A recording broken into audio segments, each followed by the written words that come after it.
Hello everyone, welcome to my YouTube channel. आज से हम एक नई सीरीज़ शुरू करेंगे। उस सीरीज़ का नाम है हिस्ट्री ऑफ इंग्लिश लिटरेचर। आज डे 1 है और आज हम बात करेंगे ओल्ड एंड मिडिल इंग्लिश की। ठीक है। जब हम हिस्ट्री ऑफ इंग्लिश लिटरेचर की बात करते हैं तो हमें वापस जाना पड़ता है अराउंड 400 एडी। ठीक है। तो वहीं से कहीं ना कहीं जो है हमारी लैंग्वेज जो है वो शुरू हुई। बहुत सारे इन्वेडर्स आए इन ब्रिटेन और काफ़ी ज़्यादा इन्फ्लुएंस पड़ा इंग्लिश पर। धीरे धीरे काफ़ी सारे चेंजेस आए। जो हम आज इंग्लिश यूज़ करते हैं वो कहीं ना कहीं काफ़ी डिफरेंट है जो इंग्लिश पहले के टाइम में बोली जाती थी या फिर ओल्ड इंग्लिश पीरियड में बोली जाती थी।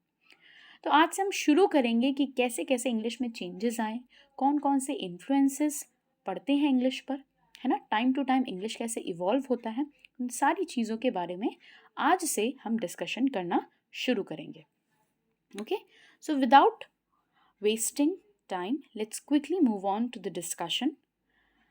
सो इंग्लिश की जब हम बात करते हैं तो ऑफ कोर्स इंग्लिश कहाँ से शुरू होता है? इंग्लिश शुरू होता है हमारा ग्रेट ब्रिटेन से, है ना। तो ग्रेट ब्रिटेन में काफ़ी सारे इन्वेडर्स या फिर हम कह सकते हैं काफ़ी सारे ट्राइब्स ने अटैक किया टाइम टू टाइम। सबसे पहले ग्रेट ब्रिटेन्स में लैटिन, देन रोमन्स आए, रोमन्स के बाद एंग्लो सैक्शंस आए, है ना। तो बहुत सारे ट्राइब्स इंग्लैंड में आए और वो अपने साथ अपनी लैंग्वेज जो है वहाँ पर लाते गए और इस तरीके से धीरे धीरे लैंग्वेज जो है बहुत सारे इंग्लिश जो है बहुत सारे लैंग्वेजेस से मिल करके एक फ्यूजन बनता गया और धीरे धीरे यही इंग्लिश लैंग्वेज जो है आज जो हम इंग्लिश यूज़ करते हैं वो बन गया। ठीक है। तो इंग्लिश की जब हम बात करते हैं तो इंग्लिश पे कौन कौन से वो लैंग्वेजेस हैं जिनका असर पड़ता है?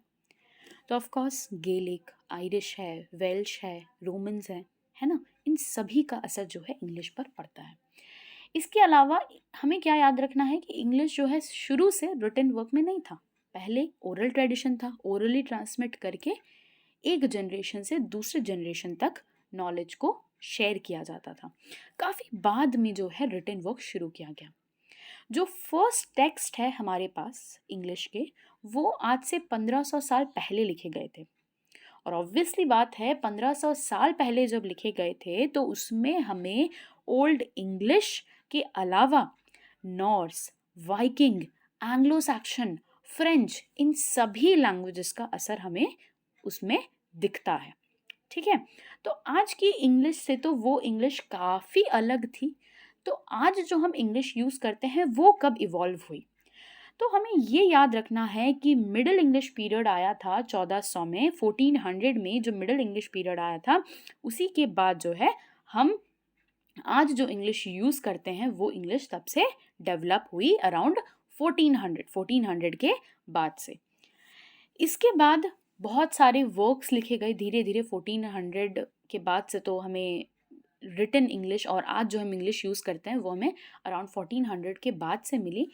लेकिन उससे पहले जो हमारा फर्स्ट रिटन टेक्स्ट था वो 1500 साल पहले मिला था। तो ये जो रिटन टेक्स्ट था उसमें लिखते क्या थे, है ना, किन चीज़ों के बारे में लिखा करते थे? तो जो भी इंग्लिश की पोइट्री होती थी या फिर प्रोज वर्क होता था उनमें हीरोज़ की बात करते थे, लवर्स की बात की जाती थी, joy, pain, hope, comfort, failure, doubt, इन सारी चीज़ों की बात जो है वहाँ पर की जाती थी। ठीक है। इसके आगे आते हैं जो ओरल लिटरेचर था। ठीक है, रिटन में तो इन सारी चीज़ों की बात करते थे, ओरल में क्या बात करते थे? तो ओरल लिटरेचर जो हुआ करता था उनमें 3 तरीके के सब्जेक्ट्स मैटर पर फोकस किया गया। रिलीजन, वॉर और ट्रायल्स, है ना। याद रखना है 3 सब्जेक्ट मैटर्स पर फोकस किया गया, रिलीजन, वॉर और trials of the daily life. इसके अलावा जो इंग्लिश है तो इंग्लिश हमें याद रखना है फ्यूजन है Icelandic, Viking, Latin, French, Germanic, Celtic, इन सभी लैंग्वेजेस का एक फ्यूजन है जो कि इंग्लिश लैंग्वेज है। ठीक है। अब आते हैं क्रोनोलॉजी पे। कब से इंग्लिश जो है वो इवॉल्व होना शुरू हुआ, या फिर हम जब ब्रिटेन की हिस्ट्री की बात करते हैं या हिस्ट्री ऑफ इंग्लिश लिटरेचर की बात करते हैं तो हम बात ना करें एंग्लो सैक्शंस की तो ये हो नहीं सकता। ठीक है। तो जब हम बात करते हैं ब्रिटेन में इंग्लिश कब से इवॉल्व हुआ, तो हम ये कंसिडर करते हैं कि एंग्लो सैक्सन्स के आने के बाद से ही इंग्लिश जो है धीरे धीरे काफ़ी डेवलप हुआ। एंग्लो सैक्सन से पहले थे रोमन्स, ठीक है, एंग्लो सैक्सन से पहले हुआ करते थे रोमन्स, जिन्होंने अराउंड AD 410 में वो वापस अपने लैंड चले गए। फिर 450 के अराउंड एंग्ल सैक्शंस एंड जूट्स, जो नॉर्थ वेस्ट जर्मनिक ट्राइब्स थी, ये आए ब्रिटेन में, और ब्रिटेन में इन्होंने रहना जो है वो शुरू किया, और अपने लैंग्वेज को काफ़ी ज़्यादा इन्होंने वहाँ के लैंग्वेज के ऊपर डोमिनेट कर दिया। इनके लैंग्वेज को, जो एंग्लो सैक्शंस का लैंग्वेज था, वो वहाँ पर ज़्यादा यूज़ की जाने लगी। इसके बाद जब हम अर्ली 6th सेंचुरी की बात करते हैं, तो हमें याद रखना है कि वो किंग आर्थर का रेन था। किंग आर्थर पे भी बात करेंगे, बहुत ही बड़े वो किंग हुआ करते थे, बहुत ही फेमस किंग हुआ करते थे उस टाइम पीरियड में। इसके अलावा सेंट ऑगस्टीन आए 597 AD में अपने क्रिश्चियन मिशन के साथ, और उन्होंने अराउंड AD 597 से लोगों को क्रिश्चियनिटी में बदलना शुरू कर दिया, है ना। और जब हम फर्स्ट कन्वर्टेड किंग की बात करते हैं कि कौन था वो किंग जिसने पहली बार क्रिश्चियनिटी को अडॉप्ट किया था, तो वो थे किंग एथलबर्ट। किंग एथलबर्ट और उनकी वाइफ ने सबसे पहले खुद को क्रिश्चियनिटी में कन्वर्ट किया था। इसके अलावा 793 से 795 में क्या हुआ, वाइकिंग्स आए। वाइकिंग्स ने इन्वेजन किया। वाइकिंग्स कौन थे, तो डेनिश एंड नॉर्वेगियन जो थे, इन्होंने अटैक करना शुरू किया था।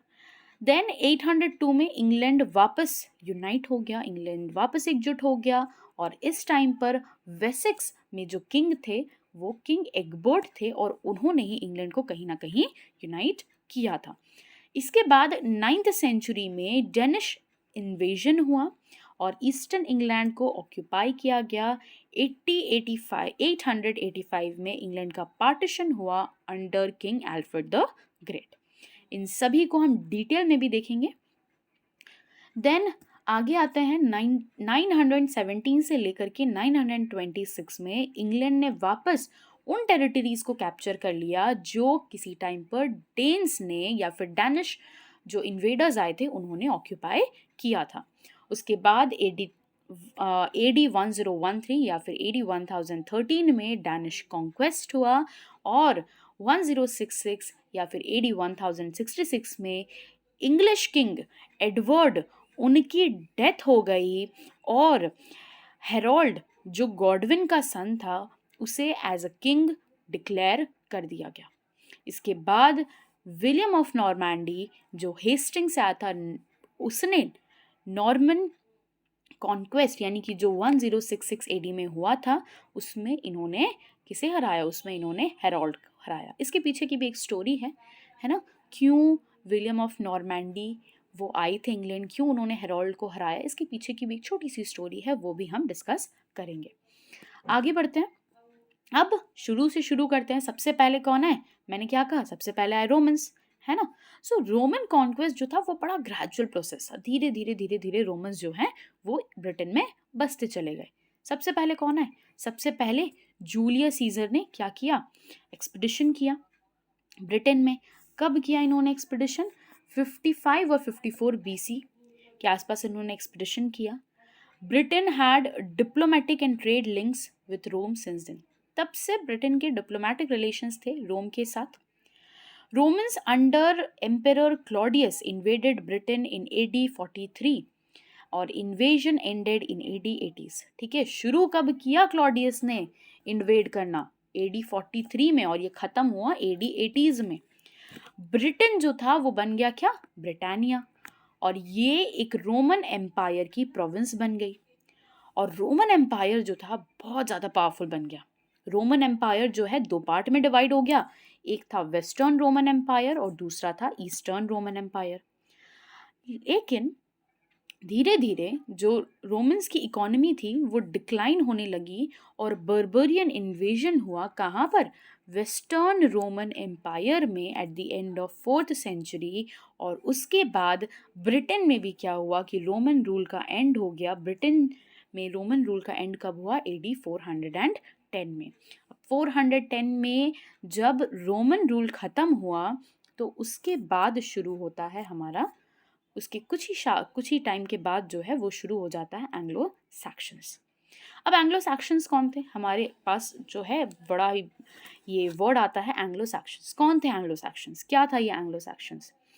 तो पहली बात, हमें एंग्लो सैक्शंस की जो स्टोरी है वो कहाँ से मिलती है? दो बड़े फेमस बुक हैं, Gildas on the ruin and conquest of Britain and venerable Bede's ecclesiastical history of the English race. ठीक है, ये दो बड़े फेमस से बुक हैं, ये दो काफ़ी फेमस बुक है जिनमें हमें एंग्लो सैक्शंस के बारे में काफ़ी सारी इंक्वायरी जो है वो मिलती है। अब क्या हुआ सिनेरियो, ये याद रखना है, ये समझना है हमें। तो रोमन्स चले गए 410 एडी में। अब रोमन्स जब गए तो ब्रिटेन तो खाली था। अब बाकी के जो ट्राइब्स थे उन्होंने देखा कि ये करेक्ट मौका है कि ब्रिटेन पर हम हमला कर दें। तो इस टाइम पर पिक्ट्स आए, स्कॉट्स आए और आयरिश आए। इन्होंने आइलैंड, इस ब्रिटेन आइलैंड को इन्होंने इन्वेड किया। इस टाइम पर जो केल्टिक वॉरलॉर्ड थे, उनका नाम था वॉर्टिजन, इन्होंने इनवाइट किया एंगल सैक्शंस और जूट्स को। इन्होंने हेल्प ली, इन्होंने कहा कि आप आइए और इन पिक्ट्स, स्कॉट्स, आयरिश को हरा करके हमें फ्री कीजिए इनसे। ठीक है, और to assist in fighting the warring tribes, their leaders were Hengist and Horsa. Anglo Saxons के लीडर्स कौन थे? Hengist and Horsa. अब जब एंगल सैक्शंस आए, इन्होंने उन्हें फ्री तो कर दिया, लेकिन वो खुद सेटल हो गए वहाँ पर। कहाँ सेटल हुए? तो साउथ और ईस्ट में, ब्रिटेन के साउथ और ईस्ट में सेटल हो गए अराउंड 5th सेंचुरी एडी में। और उसके बाद से इस एंग्लो सैक्शन पीरियड को कहा जाने लगा ओल्ड इंग्लिश पीरियड। ठीक है, इसके बाद क्या हुआ? किंग आर्थर, उनका रेन काफ़ी इंपॉर्टेंट है। किंग आर्थर जो थे, ये 5th और 6th सेंचुरी के बहुत फेमस किंग हुआ करते थे। ये केल्टिक किंग थे, ऑब्वियसली रोमन डिसेंट ही थे ये, और सैक्शंस के अगेंस्ट इन्होंने लड़ाई करी थी। और ये एक क्रिश्चियन किंग थे जिन्होंने 12 बैटल्स लड़ी थी अगेंस्ट दी पैगन सैक्शंस। इसके बाद सबसे इम्पॉर्टेंट आता है हमारा हेप्टार्की। हेप्टार्की क्या है? हम हेप्टार्की के बारे में बहुत जगह हमने सुना है, बहुत बारी हमने हेप्टार्की के बारे में पढ़ा है। हेप्टार्की आखिर है क्या? तो हेप्टार्की है 7 kingdoms of the Anglo Saxons. 7 kingdoms थे एंग्लो सैक्शंस के, उनका नाम दिया गया था हेप्टार्की। ठीक है, अच्छा, इस हेप्टार्की का आइडिया सबसे पहले किसने दिया था? इस हेप्टार्की का आइडिया जो है वो सबसे पहले दिया था एक हिस्टोरियन ने, Henry of Huntingdon. 12th century में इन्होंने ये आइडिया जो है वो दिया था। अब इस हेप्टार्की के साथ किंगडम्स क्या क्या थे? Northumbria, Mercia, East Anglia, Essex, Wessex, Sussex and Kent. Essex, Wessex, Sussex and Kent. अब ये सारी की सारी जो हेप्टार्कीज है ना, ये काफ़ी इम्पॉर्टेंट है। जैसे कि अगर हम नॉर्थम्ब्रिया की बात करते हैं, अगर हम नॉर्थम्ब्रिया की बात करें तो यहीं पर बीड जो थे, बीड यहीं से थे और इन्होंने ही बहुत फेमस बुक लिखी है, ए क्लासिस्टिकल हिस्ट्री ऑफ ब्रिटेन। उसके बाद मर्सिया की जो मर्सिया फेमस है, एक जगह है ओफा, उसके लिए काफ़ी फेमस है मर्सिया। इसके बाद ईस्ट एंग्लिया की हम बात करते हैं। ईस्ट एंग्लिया में हमारा है सटन हो। ईस्ट एंग्लिया में क्या है? ईस्ट एंग्लिया में है सटन हो। सटन हो क्या है? ये एक बरियल शिप। ईस्ट एंग्लिया किसके लिए फेमस है? सटन हो के लिए फेमस है। सटन हो क्या है? ये एक बरियल शिप है किसकी? एंग्लो सैक्शन किंग की। उसके बाद हम बात करते हैं एसेक्स की। तो एसेक्स फेमस है बैटल ऑफ माल्डन के लिए, और वेसेक्स जो है वो हुआ करता था हेडक्वार्टर। वेसेक्स जो है वो इस एंग्लो सैक्शंस का हेडक्वार्टर हुआ करता था।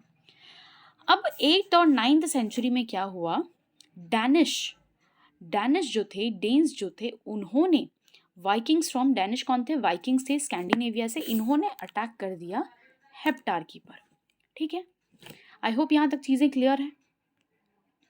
सो आज की क्लास में यहीं तक डिस्कस करते हैं। नेक्स्ट क्लास में हम बात करेंगे बेओवुल्फ के बारे में, क्रिश्चियनिटी कैसे स्प्रेड हुई, उसके बाद किंग एल्फ्रेड के बारे में थोड़ी सी बातें होंगी, और फिर नॉर्मन कॉन्क्वेस्ट पे हम बातचीत शुरू करेंगे। सो आई होप आज की क्लास में हमने जितना भी डिस्कस किया वो आपको पसंद आया, और if you have like the video then please like, comment and subscribe to my channel. Thank you.